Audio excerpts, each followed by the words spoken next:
तुमच्या संकेतस्थळावर बरं का, संकेतस्थळावर सार्वजनिक केलं. तुम्ही भूसंपादन अधिकारी म्हणून तुमची एक तरी वैयक्तिक नोटीस शेतकऱ्याला आहे का? नाही आहे का? आतापर्यंत आहे का? आजपर्यंत नाही. बरोबर आहे. तर तुम्ही ज्या नोटिशी दिल्या त्या सार्वजनिक केल्या म्हणजे फक्त तुमचं म्हणणं मांडत आलंय आतापर्यंत. तर आमच्या विनंती अशी होती की तुम्ही गरज नसताना शक्तीपीठ करायला लागलाय. पहिला मुद्दा. दुसरा मुद्दा मांडताय तुम्ही विकासाचा मांडताय. तुम्ही आलाय म्हणजे आता तुम्ही काहीतरी शासनाचे प्रतिनिधी म्हणून आलाय. विकासाचा मुद्दा मांडताय. रस्ता 20 फूट उंचीवरून विकास खाली असं कधीच शक्य होत नाही. जाण्या येण्याच्या अडचणी होणार आहेत.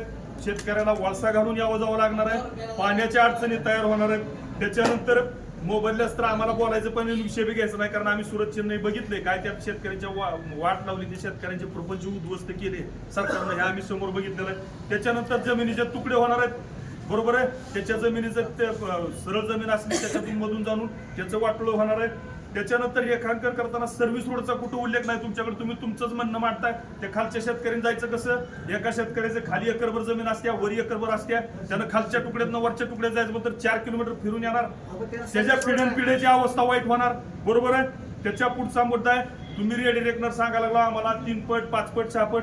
आपण जर एखाद्या शेतकऱ्याची जमीन विकायची असेल घ्यायची असेल तर 10 लोकांकडे खासगी चौकशी करून त्याला मग कुणामार्फत तर विचारतो की तुझी जमीन विकायची आहे. तुम्ही तर डायरेक्टच आलाय शासन आमच्या अंगावर. तुमची जमीन आम्हाला घ्यायची आहे. 5 पट देऊन घ्यायची 4 पट देऊन घ्यायच्या. असं कुठं असतंय का? ही कसली मोठी आम्हाला द्यायचीच नाही. त्याच्यामुळे त्याचा मोबदल्याचा विषयच येत नाही. मूळ मुद्दा आमची द्यायची नाही. त्याच्यामुळे तुम्ही वरती काय सांगितलं जिथं द्यायची नाही तिथं विषय हा संपतो. तुम्ही जे म्हणता ना त्याची पाईपलाईन लवू बागायत लवू ड्रोन तुमचा ऊस दाखवलाय त्याच्यातलं आंब्याचं झाड दाखवलंय त्या आंब्याचा फुलोरा दाखवलाय. आम्हाला ती द्यायच नाही त्यामुळे त्याचा विषयच नाही. त्याच्या पुढचं आहे रस्त्यातून नंतर तुमच्या पुढे लोटांगण घालून तुम्हाला विनंती आहे. लोटांगण पोलीस सुद्धा काढू नका. साहेबांचा शब्द घ्या ना मुख्यमंत्र्यांपर्यंत तुम्ही पोचवा. एक दिवस बोलवा कलेक्टरांना बोलवा. तालुक्याच्या वतीनं लोटांगण घालतो आम्ही देवाच्या नंतर आज जगातलं पहिलं विनंती आहे. देवाच्या नंतर कुणाला लोटांगण घातलं गेलेलं नाही. आम्ही एवढं तळमळीने बोलतो म्हणजे उगा बोलतो.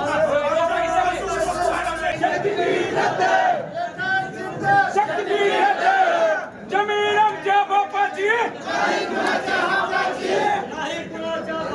जमीन आमच्या हक्काची नाही कुणाच्या बापाची. छत्रपती शिवाजी महाराज की हर हर हर हर जय जवान जय जवान. हा जो शक्तीपीठ मार्ग आहे याला कोणाचीही मागणी नाही. मागणीशिवाय पुरवठा करायची काही गरज नाही. आणि जमीन ही असे गुप्तधन असते जे पिढ्याला उपयोग पडते. मी माझ्या वडिलांची 3री टीमने माझी 5वी पिढी आहे. माझा तो मुलगा आहे तो 6वी पिढी आहे आणि आमच्या आता मुलाची मुलं आहेत ती 7वी पिढी आहे. हे गुप्तधन आहे. हे गुप्तधन कोटी पुत्र संतान वेळ जरी झालं त्याला वारसा हक्काने नावानं होतं. वारसा हक्काला पारिभाषिक शब्द आहे पैतृक हक्क. अशी पैतृक हक्काने मिळणारी जमीन ही एकदा गेली तर मेलेला माणूस परत येईल. पण ही जमीन गाडल्या गेलेली महागारी येत नाही. याला मागणी कुणाची नाही. केवळ सीएमच्या 16,000 कोटी कमिशन खाण्यासाठी सापानं खाल्लेली बिंडकुळी ती पचवण्यासाठी तो साप 16,000 कोटीचं कमिशन पचवण्यासाठी केवळ ह्या रोडचा घाट घातलेला आहे. हा रोड आम्ही कदापि ही होऊ देणार नाही. त्याला कारण इतके आहेत मागणी नाही. मागणीशिवाय पुरवठा करायचा नाही. आणि त्याला अगोदर रत्नागिरी नागपूर हा समांतर महामार्ग आहे. त्याच्यावर वाहतूक नाही. मुंबई नागपूरला वाहतूक नाही. सगळे रोड ओस पडायला लागलेत आणि कारण नसताना सगळ्या जमिनीचं 20 फूट उंचीवरून कॉन्क्रिटीकरण करायचं. तर सगळ्या भूप्रस्थाचं पृथ्वीतच कॉन्क्रिटीकरण करता की काय? हा इथं शेतकऱ्याची जोर. मग तुम्ही खाणार काय? का तुम्ही कारखान्याचे लोखंड खाणार आहेत का? शेतकऱ्याच्या जमिनी विनाकारण वाटोळ्या करू नका. कारण त्याला काही शेतकऱ्यांना दुसराही पर्याय नसतो. एक मी आलोय पण माझी 3 भावाची कुटुंबात 20 माणसं आहेत. माझी 3 एकर 8 गुंठे जमीन जाते. 62 आणि 66 68 128 गुंठे जमीन जाते. त्याला रत्नागिरी नागपूर समांतर मार्ग आहे. म्हणून तो शक्तीपीठ महामार्ग नेसेसरीचा नाही, गरजेचा नाही. It needs not. It needs not. इंग्रजी कोणाला येत आहे का? Did not need, does not need, do not need नाही, नीडेड नॉट असतं. डू नॉट, डिड नॉट नाही, नीडेड नॉट असतं. It needs not. It must be cancelled. It should be cancelled. It पुढे विल असतं, पण तिथं भरोशाचं बोलायचं असतं, चढवून बोलायचं असतं, तिथं इट शुड बी कॅन्सल्ड. हा रस्ता पर्यावरण विनाशक आहे. प्रदूषण, भूप्रदूषण, वायू प्रदूषण, जलप्रदूषण, जलसंपत्तीचा ऱ्हास, वन्यजीवांच्या रहिवासास बाधक. भाजप सरकार लोकशाहीच्या विरोधात आहे. सोनिया गांधी 23 मार्च 2024. वसुंधरा दिन 22/4/2025 मंगळवारी साजरा झाला. वसुंधरेचं तुकडे तुकडे विदारण चालू आहे आणि विदारण करण्यासाठी विकासाच्या नावाखाली शेतकऱ्याला भकास करायचं चालू आहे. वसुंधरेला वाचवण्याची गरज आहे. पाणथळ वाढवण्याची गरज आहे. शक्तीपीठ महामार्ग केवळ फडणवीसांची मनमानी आहे.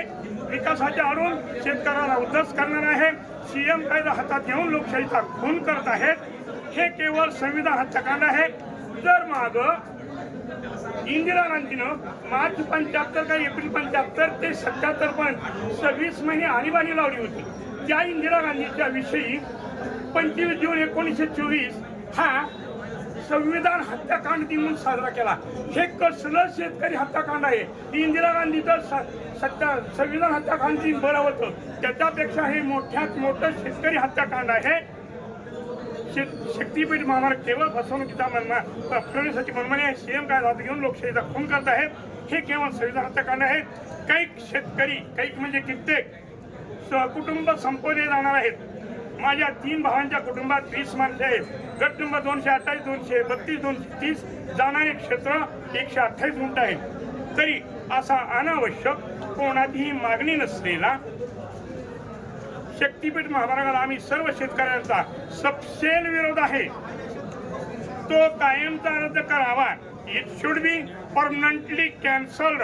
It needs not, needed not. याऐवजी कृष्णा खोरे विकास योजनेचे पाणी मराठवाड्याला न्यावे अथवा हवाई मार्गाने हा विकास साधावा.